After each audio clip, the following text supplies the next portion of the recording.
God, they're coming. How many? Too many. There's always too many. Yeah, well, this time there really is. Hold on, they want me to be a part of this show? Like, no, this can't be. I mean, I'm tough because I am from the city, but I was like, you're talking tough like in the jungles. That's a different kind of tough.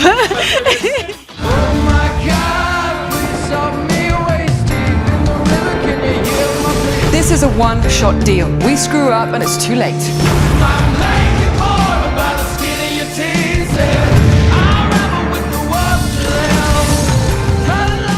Our heroes, if you want to call them that, live constantly in the gray area.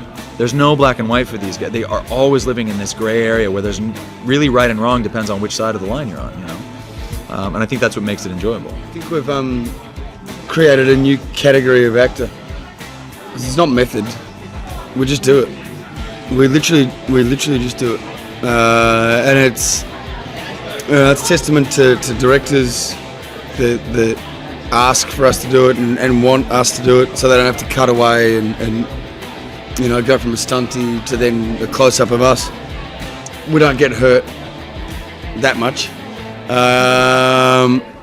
And so every year our insurers keep insuring us to do it again and let us get bigger and better each year. I knew what was in store. At least I thought I did, until I arrived in the jungles of Africa that we were playing as Colombia. And you know, we had black mamba wranglers and we had, you know, tick fever. People were getting tick fever on set. Yeah, it was pretty bad. Had a whole stunt scene and on the top of a train. We were running down the roof of a train and then running into the carriages and then climbing back on the roof and doing stuff. And I blow up a car and the train obviously drives through the car that's blown up. And so there's this fireball all around us and we're trying to get across the roof of the train. And what had happened in the stunt was we actually blew up a car, obviously, so they blow up a real car. And Michael Bassett was yelling something over the megaphone, saying, "Oh, what? Get behind the car! Take cover behind the car!" Cars are toxic when they burn, you know? So this was the one time that I was back there, I was kind of doing it, and I was just like, oh, fuck off, Michael, I'm not doing this one. No, this is one that you're not getting me to do. So I was like, I called my stunt guy and I was like, come here, Attila, come here. And he was like, oh yeah, thanks a lot. So Attila came and did it, but it was full on. And you know, so the stuff like that, I don't want to have kids with 3 eyes, but I don't mind taking a fall or taking a beating. The fuck was that? Probably a kangaroo. What the fuck's that? The little fish that swims with your cock and drinks your blood. We get a vaccine for that? You've nothing to worry about, mate. Because it'll never find your tiny cock. Fuck you. I want to get out now. Do I have time to 10-1? Because I'm always 10-1ing. That's the code that you give when you have to go to the bathroom. That was my escape. Because I was like, this is crazy. Who betrayed us?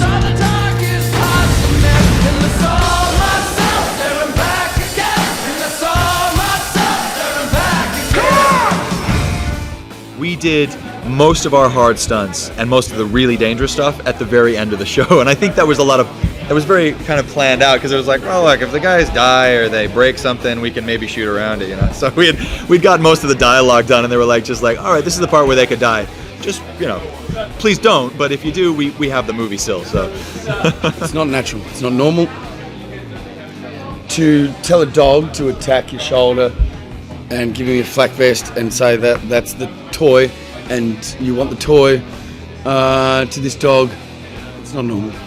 It's, you know, it was the one stunt that actually scared the shit out of me. I think we took it to another level this year. We had some stuff.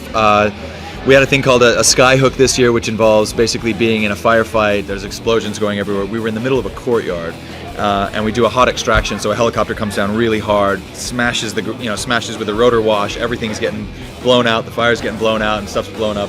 And we have full webbing on and rigs on, and they drop a line from the bottom of the helicopter. We click on to our carabiners, and it flies out while we're just dangling from the bottom of it.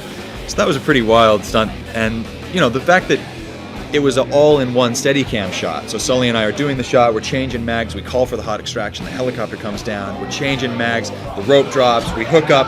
We were the only two people to check each other's safety lines. So there was no stunt guy there going, okay, you're good, you're safe, okay, let's put the camera back on the boys. It all happened in one shot. And so if something goes wrong, you die. You don't just hurt yourself or ruin the shot. You're falling from a couple hundred meters. So that was full on. And I got to say, it's the real men and women that serve their countries, protect us.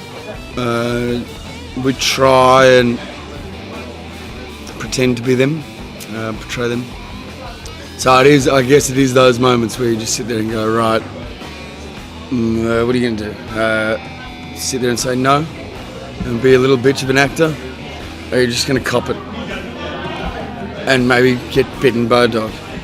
It was a massive dog, by the way. It was supposed to be a medium-sized dog. It was a massive Rottweiler. It's really humbling. Last night, Sully and I and Michael Bassett and Milauna, we went to a Wounded Warrior project just here in town, and we screened the first 2 episodes for them. And I got to be honest, we do a lot of this stuff. We do a lot of like call centers and things like that. But last night, there was probably 100 people there. I was so terrified to be in this room with real people because I knew that we were just pretending. We were pretending for the last 3 years, and you get people come up and say, "Oh man, you're so badass and you're so good at that stuff," and it's like, really, we're not. We are just pretending. But to be with these men and women last night who really do this stuff, have done this stuff, have paid the consequences for doing this stuff, it was hugely humbling, and it was just an amazing experience. And they were very complimentary. So that was the biggest compliment to the show that we've ever got, was Marines, recon Marines coming up, Special Forces operators coming up and saying, "Guys, looks good." And that there for me was, that sealed it. I was like, well, that's the best compliment we've ever got, you know. Fucking fire up that 30 count, John! Fuck alright, I'm on it! Fucking piece of shit!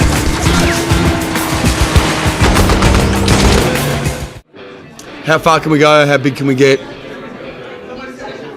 And it's kind of fun to see. Like, I'm sure it's fun for the fans to watch, but it's I think it's more fun to read those scripts and just go, all right, what are we doing? What are we doing this week? I want to do some stuff in the snow. I know that Sully and I talked about doing some skiing and some snowboarding and maybe some. Yeah, go on. Maybe doing some snowmobiling or something like that. And so I think that'd be fun. We could jump out of space. Yeah. What the hell is that? Like, right on. Well, I don't get free Cinemax. I do subscribe now. I do pay for it, which I'm okay to do because I have a job. But prior to the job, I couldn't afford to get premium channels. Look, I know you're British intelligence. Why are you in Colombia? I'm not British. He's certainly not intelligent.